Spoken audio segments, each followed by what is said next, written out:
Bismillahirrahmanirrahim. Masalah surat Zumar ya. Zumar itu maknanya kelompok, napa? Kelompok. Jadi nanti orang masuk surga itu berkelompok, orang masuk neraka juga napa?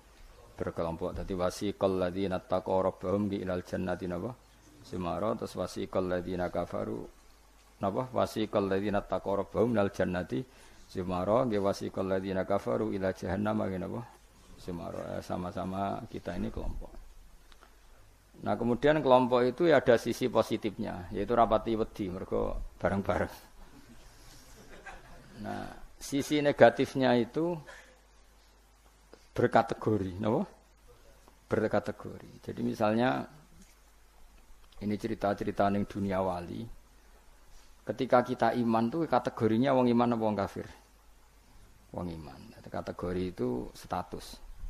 Sehingga apapun faseknya kita karena iman tetap diletakkan bareng wong sing iman. Itu dulu ukurannya. Yang kafir apapun soleh sosialnya tetap dikategorikan orang apa? Kafir. Apapun soleh sosialnya. Kemudian di internal kategorisasi itu, misalnya sama-sama mukmin, terus ada yang mukmin fasek, mukmin soleh, setengah soleh, mukmin gaduh-gaduh, ya, ada semacam-macam umat Islam atau Islam sing kumat. Tapi itu tetap berkategori apa? Mukmin. Sampean harus percaya itu. Nah, terus ngendikane pangeran yaumanad ukulla unasim bi imamihim. Kemudian manusia itu tak panggil sesuai status itu, kemudian tak panggil pemimpinnya. Nah, di sini ulama ahli sunnah berpendapat, makanya orang itu harus punya imamul madzhab, imam dia yang diikuti dalam apa? Bermadzhab. Karena nanti yang bertanggung jawab itu imamnya. Jadi kemana masyhur guru yang nane Ki Bisri. Apa Mbah Mus. Enak ditakoki pangeran rombongan. Takoki ketuane napa? Ketuane. Itu sebetulnya bukan guyonannya Ki Bisri, itu guyonan dari Syekhona Khalil. Masyhur itu dulu Syekhona Khalil Bangkalan itu gurunya Mbah Hasyim Asy'ari itu. Itu kalau nalkin mayit sing wis matek ning kuburan itu. Ya ji aku sibuk ape mulang wis pokoke nek ditakoki mending ngenteni aku. Dadi nek ditakoki pangeran. Itu kayaknya bisa ditiru itu talqin apa? Jadi misalnya kowe kan nak mati tapi aja mati sik kan ora. Yo teng kriting nek ditakoki mending ngenteni Gus Bak ketuane. Dan dengan aku mati takoki pangeran yang mending ngenteni ketuaku. Misalnya Mbah Mun ngenteni ketuane sampai tok Kanjeng Nabi. Pas tok Kanjeng Nabi mungkar nangkir serawani.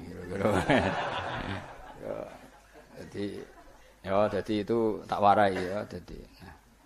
Tapi nak kowe ra bakat keramat, muni ngono wis dijiotosi. Mergo dijiotosi karena dianggap itu. Nah, kula pun punya sekian cara untuk mengalahkan malaikat itu.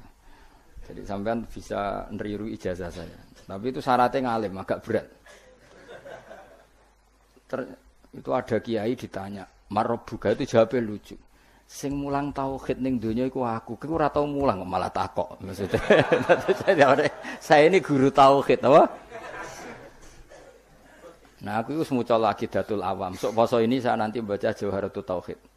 Karangannya Ibrahim Al-Laqani yang nyarai Mbah Mun. Jadi nanti puasa nanti saya. Karena untuk untuk jawab malaikat. Guru tauhid ditakoki Marobbuka ngawur supaya punya peradaban. Malaikat itu punya peradaban. Masuk guru tauhid ditakoki apa? Marobbuka. Itu sudah saya niatkan. Sudah itu.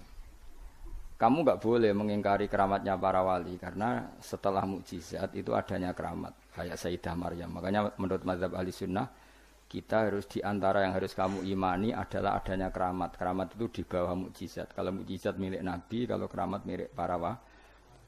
Contoh paling gampang itu Maryam. Maryam itu enggak mungkin Nabi karena syaratnya Nabi harus lelaki. Tapi beliau punya keramat yang bahkan Nabi Zakaria itu ngakui keramatnya Maryam. Anna lagi hadza qalat huwa min indillah. Karena Maryam itu selalu dapat makanan yang tidak wajar. Dan itu disebut keramat karena Maryam tidak mungkin berstatus apa? Nabi karena beliau perempuan. Semua nabi adalah laki-laki. Sama ndak usah protes secara gender, kenapa enggak boleh perempuan jadi nabi? Ya, malah ribet. Pas ngaji suwi ku kayak delok raine apa ngaji kan ora jelas. Karena enggak mungkin nabi terus enggak cantik, enggak boleh nabi jelek itu enggak boleh. Semua nabi kalau cowok ya ganteng, andai kan perempuan ada nabi juga harus cantik. Wah, itu pak-pak terus piye nak ngaji. Terus nak dibojo. Sing wedok lurah, sing lanang kan Pak lurah. Sing wedok nabi, sing lanang panjang lah itu bisa itu. Saya kemarin tuh baru seneng sinau kitab Tauhid yang dikarang orang-orang yang ahli matematika. Namanya Imam Amudi. Imam Amudi itu pakar matematika. Saya memang suka, termasuk ilmu yang saya suka itu matematika karena eksak. Dia penulis matematika mirip aljabar lah. Dulu di antara penemu matematika namanya Khawarizm yang menemukan apa? Aljabar angka 0 itu ya, angka 0. Dulu itu orang nggak tahu kalau 1 ya 2 terus. Imam Amudi ketika di depan Mungkar Nakir beberapa malaikat penguji itu Allah manggil gini kan orang itu sukanya ngarang usul fikih sama matematika. Sampai muridnya curiga ini masuk surga enggak guru saya itu enggak, karena enggak pernah ngajar tasawuf, enggak pernah torekoan, enggak tahu mujahadan gitu, pokoknya dia itu. Kalau saya mlebu swarga kan wis pantes mulangi tafsir. Kan mosok guru tafsir mlebu neraka kaya ora pantes itu lho. Nah muridnya pantes, gurune iku kaya ora pantes. Oh, sok guru tafsir. Oh. Ya nak mungkinnya mungkin, tapi kayaknya enggak lah. Maksudnya itu kalau sama-sama mungkin yang bus warga juga mungkin. Ngapain milih mungkin yang rokok kurang pegawaian tapi muridnya juga bisa ya ora pantes lah, ben rokok ora pantes. Kok terus cilik ati gitu. Tapi luwih ora pantes iku gurune. Ternyata Allah itu suka dan ini menurut saya sesuai hadis-hadis sahih meskipun tidak kontak ini. Saya ulang lagi. Allah itu lebih bangga dengan kita ketimbang dengan malaikat. Karena malaikat itu ada normalnya ya. Masyhur itu kata Allah, saya ini bangga dengan hamba-hamba saya. Terus kata malaikat dengan kita ya Allah karena iman kita ini orisinil melihat engkau langsung ndak bangkune kira iman wong ning ngarepku kowe roh kekuatanku, roh aras, roh kursi, roh alam malakut, alam jabarut. Lalu siapa? Ya para nabi. Ya nabi tentu hebat wong dia dapat wahyu dari saya. Tapi yaitu orang-orang yang enggak jelas kayak sampean ini, orang-orang yang enggak jelas. Tapi iman sama saya, padahal ya enggak ngerti saya. Kok sampean kan ngerti Allah ya ora, ngerti nabi ya ora, ngerti swarga ya ora, ngerti neraka ora. Tapi wedine neraka iku nganti nangis, ya Allah, jangan sampai saya masuk neraka. Guayane iku koyo paham.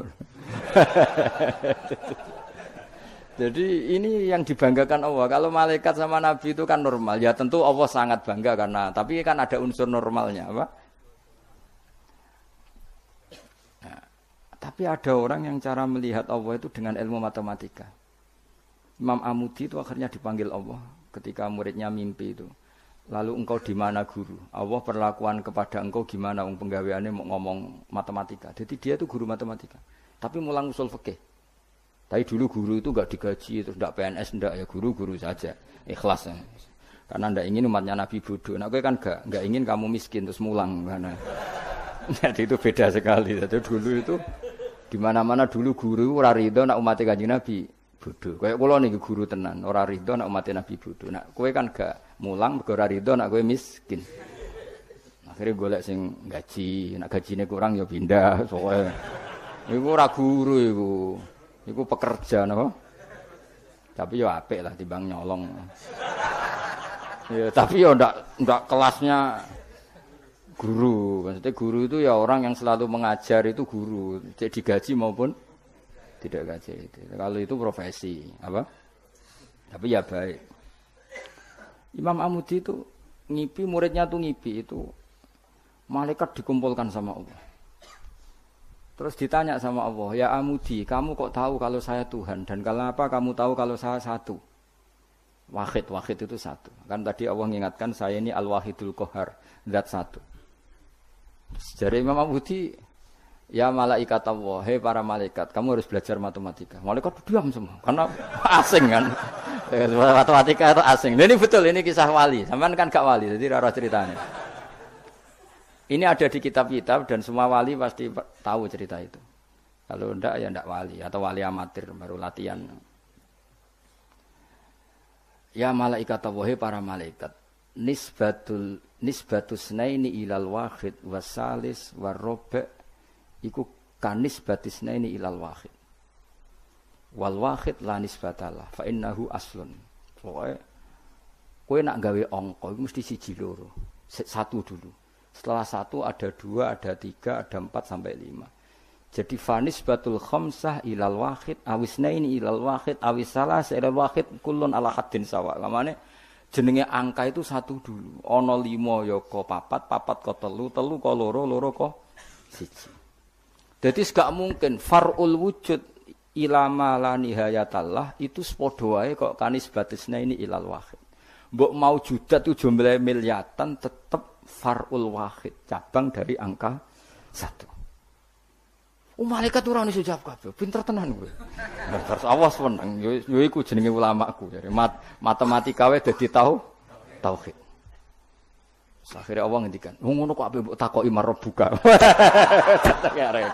Lan aku direncana maca usul fikih karangane Imam Amudi. Tanggung nglawan malaikat apa sing nglawan malaikat. Nek nganti ditakoki, aku guru apa? Tauhid. Aku lah zaman sekolah teng MGS Madrasah Sarang, Madrasah Babai Lukman. Iku anggere ana bocah pelajaran tauhid untuk 4. Wah, iku gak ahli swarga. Mergo tauhid jeblok. Tapi angger sing tauhide untuk 7 8 senajan to fikih 5, tasawuf 4 itu ahli swarga. Nanti malaikat itu merujuk rapot ini. Jadi jare malaikat itu merujuk. Jadi nak rapote kok tauhide 4 neraka, mergo tauhide jeblok merah. Tapi nak tauhide 8 swarga. Nah ini kita tidak tahu malaikat itu apa merujuk rapot apa enggak sana. Tapi yang jelas di cerita keramat itu Allah itu bangga dengan argumen yang dibangun umat Rasulullah Shallallahu Alaihi Wasallam. Makanya masyhur itu Nabi ngendikan saya rindu pada ikhwani. Ikhwani itu teman. Terus sahabat pada ngendikan alasna ikhwanaka ya Rasulullah. Bukankah kita ini temanmu? Lah jadi Nabi antum ashabi, kamu itu sahabat saya. Tapi saya rindu teman-teman saya. Siapa itu ya Rasulullah? Man amana bi walam yaroni. Mereka iman saya padahal tidak melihat saya. Lalu itu Allah lebih rindu lagi dan Allah membanggakan hamba-hamba ini yang enggak jelas ini semua itu mengalahkan para malaikat. Tentu dalam konteks itu karena malaikat ketika iman kowe wajar iman. Memang kamu tahu saya. Tapi umatnya Muhammad sudah tidak ditunggoni Muhammad, enggak ditunggoni kekasih saya, tapi tetap iman pada saya. Lalu dengan cara apa? Dengan cara akalnya masing. Termasuk yang ahli matematika, nisbatus naini ilal wahid wassalasa wal khamsah semuanya sama, farul wahid. Fal wahid wal aslu wa ghairul wahid farul asli. Fal kullu minal wahid. Malaikat terus ngrungokno iku. Karena semua angka mesti dimulai dari 1. Ya wis. Akhirnya malaikat wis angka cek miliatan wis makhluk cek jumlahe miliatan ratusan miliar gak ono ngaruhe tetep itu kabeh farul wahid dimulai dari al-wahid. Karena dia ahli matematika, dia berargumentasi tadi nisbatul isnen sampai salasah kabeh iku ning nisbate ning siji iku cabange. Maksudnya iku asal usule tetep siji. Mulane banyak ulama nak gawe mbah guyonan mbah tenan tapi ya rodok tenan tapi rodok tenan artine ya coba imani tapi kudu mbok imani. Iku nak ndarani Quran dikumpulno ning Fatihah, Fatihah dikumpulno apa? Ning bismillah, bismillah dikumpulno ning ba. Ba iku mergo dadi nuqtatil wujud. Dadi ku ketok nak Quran minallah nggih. Nuqtatil wujud, titik wujud. Kowe gawe gambar serumit apapun mesti dimulai dari 1 titik. Misalnya gambar apa wae lah. Gambar pesawat ceblok, cek buta, cek gambar rugen keriting misalnya. Tetap dimulai dari titik. Nah titik ini disebut nuqtatil wujud. Apa? Nuqtatil wujud. Maka ba itu disingkat oleh ulama bi. Kata ulama bi kana makana wa bi yakunu ma yakun. Jadi bi sebab ingsun, kana makana karena saya sesuatu yang terjadi ya terjadi, yang wujud ya wujud. Wabi yakunu ma yakun dan karena saya juga sesuatu yang akan wujud nanti akan berarti ba adalah nuqtatil wujud awal daripada wujud. Tentu maksudnya adalah Allah Subhanahu taala. Allah ini nuqtatil wujud. Nah, kenapa kita butuh angka 1, bukan angka 0? Karena 0 itu di matematika itu adamiyah. Sesuatu yang enggak ada kalau di depan. Kalau di belakang enggak apa-apa, dihilangkan. Tapi kalau di depan enggak bisa. Maksudnya 0 itu enggak boleh mendahului 1. Artinya gini, alam ini kadung maujud. Kalau alam ini kadung maujud, enggak boleh diciptakan oleh 0. Mesti diciptakan 1 atau yang wujud. Karena enggak mungkin sesuatu yang tidak wujud menciptakan yang wujud. Ya sudah, akhirnya berarti hadhil maujudat yang jumlahnya tidak terhingga ini dimulai dari 1 wujud. Sama angka 2, 3 seterusnya dimulai dari 1. Maka engkau ya Allah harus 1. Akhirnya malaikat itu taslim. Sekamane itu Allah ngendikan, wong ini kok mbok takoki marbuka. Malah kayak diterangno malah pusing kira-kira kan gitu. Nah, umatnya Nabi itu orang yang paling bisa berlogika, terutama ulama-ulamanya, karena mewarisi dari para nabi. Lan kula niku suwun, pokoke kula suwun jenengan nek ape mati, pokoke latihan tauhid mulai saiki sehingga pas ape mati niku pun bener. Misalnya latih saja ketika kita masih hidup normal gini, kita tidak tahu cara kita hidup. Kita tidak tahu cara bekerjanya oksigen. Kita tidak pernah tahu caranya bekerjanya jantung, paru-paru dan sebagainya. Kalau kita pengguna iya. Kalau tahu dengan makna tahu iya, tapi tidak dengan makna memulai dan menciptakan. Kadang kita sok tahu, wah sistem jantung gini-gini, maka kalau rusak bisa diring gini-gini. Tapi lagi-lagi pertanyaannya, sistem jantung begini-begini itu dari setelah ada apa kita yang menciptakan? Setelah ada, kita sebetulnya hanya menyaksikan. Nah artinya apa? Zaman kita hidup pun sebetulnya tidak pernah tahu cara hidup kita. Sama setelah kita mati juga nggak tahu caranya kita hidup lagi. Berarti hidup dan mati adalah sama. Ketika kita hidup ya tidak menentukan kehidupan kita. Ketika kita mati juga tidak menentukan kematian kita. Semuanya dalam kendali Allah Subhanahu wa Ta'ala. Ya sudah, kalau kita dari nggak ada menjadi ada itu nyata, berarti dari ada menjadi ada lagi pasti juga nyata. Yaitu disebut iman. Iman itu satu perangkat keyakinan yang berdasar ilmu. Maka saya bayangkan nanti kalau ketemu Allah itu umatnya Nabi itu paling nyaman, terutama sing gelem ngaji. Nah sing gelem wiridan tok itu masih tidak cukup, sing gelem ngaji. Karena wiridan itu kan kalau tidak ada ngajinya itu kadang melahirkan khayal. Makanya ulama dulu itu enggak boleh muridnya wiridan sebelum ngaji karena ilmu itu dimulai dari nazar. Nazar itu berpikir. Baru bisa menentukan Tuhan. Makanya awal wajib manusia itu kuling dzuru madza fis samawati wal ardh. Kamu harus berpikir. Setelah berpikir makrifat. Setelah makrifat baru ilmu. Disebut fa'lam annahu la ilaha illallah. Baru bakas istighfar, wastaghfir dzambika. Istighfar kamu sah itu setelah tauhidnya benar. Tapi kalau kamu tauhidnya enggak benar lalu istighfar, kan berarti bilang gini, astaghfirullah, saya minta ampun ya Allah. Terus di hatinya, Allah itu tenang tak fiktif tuh. Kan kacau. Sah kamu istighfar setelah memastikan Allah adalah wajibil wujud. Jadi tetap semua itu ba'dal ilm. Makanya fa'lam annahu la ilaha illallah baru wastaghfir, baru minta istighfar. Karena istighfar itu tidak sah sebelum benarnya kalimat tauhid yang bil ilmi dengan ilmu. Termasuk tadi tes-tesannya Imam Amudi di depan Allah Subhanahu wa taala. Kata Allah, Amudi, tolong malaikat ajari tauhid yang jalur matematika. Sebagaimana kamu mengajarkan itu di dunia. Terus beliau jawab, ya malaikat Allah nisbatus naini wassalah sawar rofi ilal wahid kada wa kada. Jadi kulun nisbatnya ilal wahid. Bu angka banyak kayak apa nisbatnya pasti ilal wahid. Fal wahid wal aslu. Yang pokok adalah satu. Yang lainnya itu akhirnya malaikat yo sungguh mantuk-mantuk daripada kon belajar meneh sadok. Sadok swarga ribet ya apa. Aku lan termasuk ulama sing bejo. Kulo niku seneng matematika. Dan matematika Arab itu menurut saya lebih praktis daripada matematika sing para gabet. Kulo niku ora seneng. Tapi saya betul, saya ini mboten sowan nate lomba mbek umat ahli matematika. Niku menang kulo. Mergo pancen matematika Arab luwih gampang.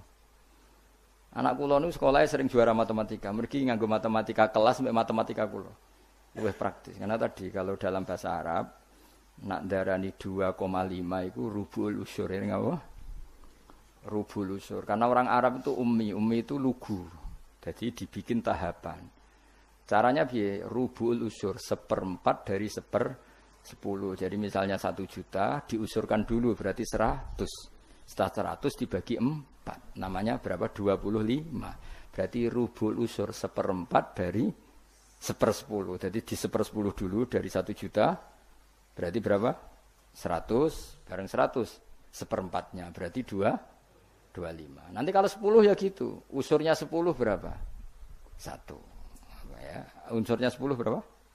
1. Ya terus rubuknya dari 1 itu. Berarti seperempat.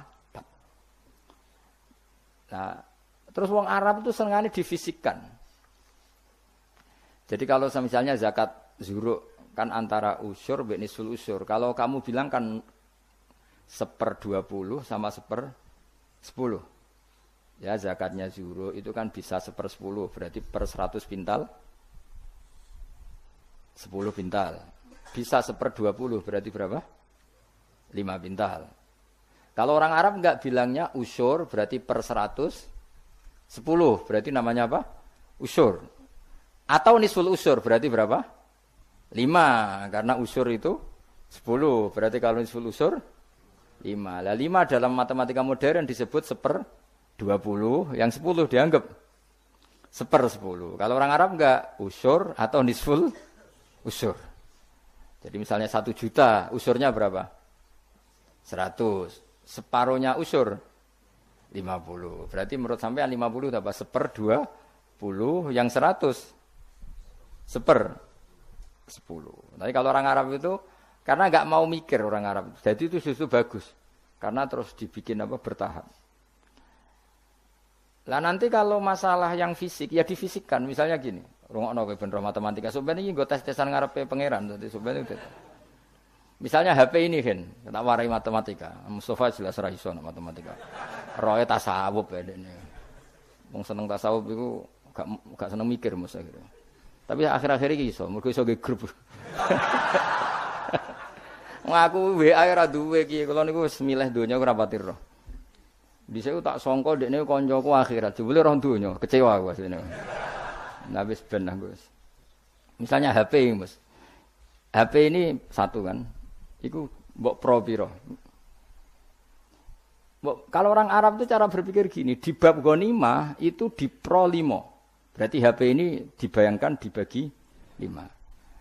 Nah yang satu bagian ini miliknya Allah dan Rasul. Ketika ini dibagi 5, satu bagian namanya apa? 1/5. Wa alamu annama ghanimtum min syai'in fa anna lillahi khumusahu. Ya sudah, Nabi dibagi 1/5. Setelah 1/5 ini hilang diambil Nabi dan Rasul, ya Allah dan Nabi dan Rasul itu, yang sisanya kan 4. Jenenge arba'atul akhmas, 4 dari pro 5. Nah yang 4 dari pro 5 itu dibagi para yang ikut perang. Wa alamu annama ghanimtum min syai'in fa anna lillahi khumusahu wa lirrasul wa lidil qurba wal yatama wal masakin wa ibnis. Tapi kalau di bab zakat sesuatu itu dianggap 8, ya sudah HP ini langsung dibagi 8. Berarti pembagian persatunya sumun dianggap 1/8. Nanti di bab apa lagi dianggap 6, ya sudah ini dibagi 6. Jadi orang Arab itu cara berpikir lebih gampang. Karena membayangkan sesuatu itu difisikkan. Apa? Cara wong Jawa itu ngene, kowe duwe telo sak karung. Anak 5, ya di pro 5. Nah anak 6 ya di pro 6. Dadi ana wong kok ora iso matematika yo goblok banget asline. Perkarane iku dong, wis iso matematika, Mas. Ya latih ku sampean tak kon ngetes matematika ning pangeran sampean pusing. Jadi ngomong tasawuf sing ora tau mikir iku sing tasawuf sing ora gelem mikir, nek mikir ya apik. Kula yo ngoten. Kula niku iso matematika termasuk baru kayak diulang Mbah Mun. Mbah Mun itu dulu yang ngajar tauhid saya itu Mbah Mun. Namanya kitab Al-Husnul Hamidiyah. Iku sing ngarange wong modern, jenenge sinten napa Afandi sinten napa Abdul Hamid, pokoke wong modern. Iku ning kitab tauhid itu digambar. Hadihi nuqtatul wujud, terus ana titik sitok. Terus ning kono ana titik pirang-pirang, tetep nisbatu kullin nuqat, semua titik ini nisbatnya tetep ilal asli. Iku titik 1. Jadi wong ben gambarno, kenapa alam ini kita aslikan dari sesuatu yang satu, yang tentu itu kita namain Allah karena mbok kayak apa gambar itu jelimetnya tetap dimulai dari satu Titik. Mbok angka sebanyak apapun ya dimulai dari satu. Ini pentingnya. Jadi semua ilmu itu mengarah tauhid. Nah, kenapa kita butuh satu? Karena enggak mungkin alam yang wujud ini dimulai dari nol. Berarti nak dimulai dari nol, sesuatu yang enggak ada menciptakan yang iku gendeng bareng, jelas gendeng iku sarap iku. Gak kena diobatno iku. Dong ya. Lah mosok wong nerangno ngene terus sampean sik ditakoki marbuka. Ngono aku ya ora direncana jawab. Yes, pokoknya. Lah iku sampean nak ulama tertentu mbek pangeran malah kon presentasi. Oh, gak keren to ya. Lah iku presentasi. Jadi ora sesuai makome yo sini-sini wong, mosok guru tafsir terus. Dadi Imam Mudi iki cerita wong keramat, sampean ora usah GR ngalami ngono ora ngarah wis tak jamin ora ngarah. Dihanjuti malaikat iya, aku wis yakin wis. Karena malaikat itu ya kepengin di kegiatan. Kan mungkar nakir terus kadung nyekel godam. Mosok nganggur kan. Dene ya ora trimo, maksudnya iku hobi, nutuk iku hobi. Tapi nanti nak Allah itu mencintai ulama dan pasti mencintai ulama dan itu pasti wali ala inna auliya Allahi la khaufun alaihim walahum. Para wali itu pasti tidak ada ketakutan. Kalau dia mungkar nangkir seperti itu berarti ada rasa takut. Padahal wali dijamin tidak takut.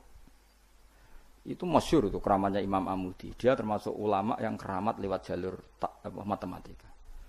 Nah Imam Sibawai kan lebih membingungkan malaikat. Ya sama Imam Sibawai muridnya juga tanya, wong kok men ngomong nahwu terus piye? Masyhur takoki marbuka, malaikate takok ini ku man mausul napa istifham. Wah patekno wong malaikat kon ngaji alfiyah. Terus ditakoki, marbuka Allah iku zat sing paling a'raful ma'arif. Jadi zat yang harus diketahui itu Allah. Kok nganti ditakokno iku piye? Cerita wali wae lucu lho. Nak Rabi Adawiyah malah parah meneh. Marbuka. Ya Allah ini hambamu siapa lagi? Zat yang paling saya kenal, yang semua orang harusnya kenal. Malah ini masih tanya siapa. Malah parah meneh. Zat sejelas engkau dan engkau zat yang paling jelas. Kemudian masih ada yang tanya engkau ini siapa? Nangis dene. Kecewa dene. Wong Allah zat sejelas itu masih ada yang apa? Ya ora lucu to. Misale ngene contoh gampang-gampang. Sing ngaji tafsir Jalalain ini kan mesti ngerah aku kabeh takok. Gus Bah iku sapa? Kan yo lucu lho. Lah saiki Allah ku zat paling penting ning donya lan ning akhirat. Mergo pemilik alam semesta. Terus ana sing takok, Allah iku sapa? Aneh gak? Dong ya maksudnya logikane. Nangis Rob. Ya Allah, zat sejelas engkau kemudian masih ada yang tanya. Iku cerita wali maksudnya kan nek ora wali ya ora pati paham. Lah dadi apa meneh nek sing ngerti, wah cerita itu enggak benar. Kuwi ora dadi wali sik lagi protes. Engko metuki aku. Kok protes sik. Enggak mungkin. Alam iki wae pangeran rawekmu. Kok kowe darani ra mungkin berarti ngilani kekuasaane bocah kok ora dong. Dong paham ya? Kowe milih dadi wali apa dadi wong biasa ngadepi pertanyaan marbuka ya. Apa milih latihan wae momok 5 wae. Marbuka Allah, maman nabiyuka Muhammad. Terus pertanyaan ketiga apa? Apa Mas? Ini pinter ya, Bang. Piro? Dene mudin ya. Pertanyaan ketiga apa? Marbuka maman nabiyuka Imam Kasih apa Kiblatu Kasih? Mas. Apa wala-wale oleh ning pertanyaan iki lho. Apa kan umumin kene? Marbuka Nabi kitab ya? Kitab Abuka. Lho iya bapak penting lho. Cuma untungnya ra kanggo bapakmu ya. Kan kon jawab Nabi Ibrahim. Niku keren. Mulane kena ra Gus ning donya sampeyan ning mungkar nangkir aman. Ora ndhuwure Gus. Man Abuka Ibrahim. Terus apa nih, Mas? Kiblat ya. Bocah kok durung hafal wah, bahaya itu. Dihanjuti lho gak malaikat sampeyan. Apa? Nomor piro? Mosok ana dinu kowe? Oh. Urutane marbuka. Sudah meyakinkan. Kula niku mboten guyon, njen kula niati, guys. Memang pertanyaan malaikat itu wajib terjadi, tapi tetap wae kowe kudu yakin bahwa wali-wali itu diperlakukan khusus karena Allah ngendikan ala inna auliya Allahi la khaufun alaihim wa lahum yahzanun lahumul alladzina amanu wa kanu yattaqun lahumul busyra fil hayatid dunya fil akhirah. Sehingga wali itu tidak punya ketakutan baik di dunia maupun di akhirat. Kalau gambaran mungkar nakir seperti itu, berarti wali itu punya ketakutan. Maka cerita mungkar nakir seperti itu menghadapi yang umumnya orang mukmin. Ya kan ya ora kebayang, mosok Kanjeng Nabi takoki waman nabiuka. Iku aneh-aneh wae. Ya tentu kan proporsional, tentu Nabi Muhammad enggak ngalami itu, para sahabat, para wali ya enggak alami. Kalaupun ada ya prosedur. Masyhur itu. Ya, jadi ngaji itu harus khatam. Tapi yang saya mengenang adalah hadisnya Nabi tadi. Saya itu rindu sama ikhwani. Ketika sahabat bilang, bukankah kita ikhwanaka ya Rasulullah? Alasna ikhwanaka. Yang disebut Nabi adalah tuba liman amanabi walam yaroni. Bejo banget wong sing iman be aku padahal tidak melihat aku. Ternyata Allah juga gitu. Allah membanggakan umatnya Muhammad, umatnya kekasihnya Muhammad yang tidak melihat Allah langsung tapi iman kepada caranya apa ya tadi dengan sekian perangkat ilmu. Nisbatus nain wassalasah wal arba ilal malihanatalah tetap nisbatnya pada satu. As-satu wal al-aslu. Berarti Allah al-wahidul qahar. Ya semuanya lah terserah. Penting mengarah pada zat sing satu. Gini ku wajibil. Artinya apa? Kalau ada teori kok Tuhan 3 atau 4 atau apa, itu aneh. Tetap nanti kalau Tuhan 2, 3 hadasani yang kedua ini nisbatnya ke satu apa? Tetap ujung-ujungnya kembali ke satu. Al-aslu tetap satu. Lah satu itu ada yang mengistilahkan nuqtatil wujud, titik wujud. Lah iku sing diimplementasikan di titiknya ba. Mulane iku ketok nak Quran niku minallah. Tekan bismillah kok ora dimulai huruf ain tasin tapi dimulai ba. Paham ya, terus kabeh iku ngetokno mukjizate Kanjeng Nabi Muhammad sallallahu alaihi wasallam. Mulane ngaji ben roh. Bismillah dimulai dari ba. Ba itu nuqtatil wujud, titik wujud. Berarti bi kana makana wa bi yakunu ma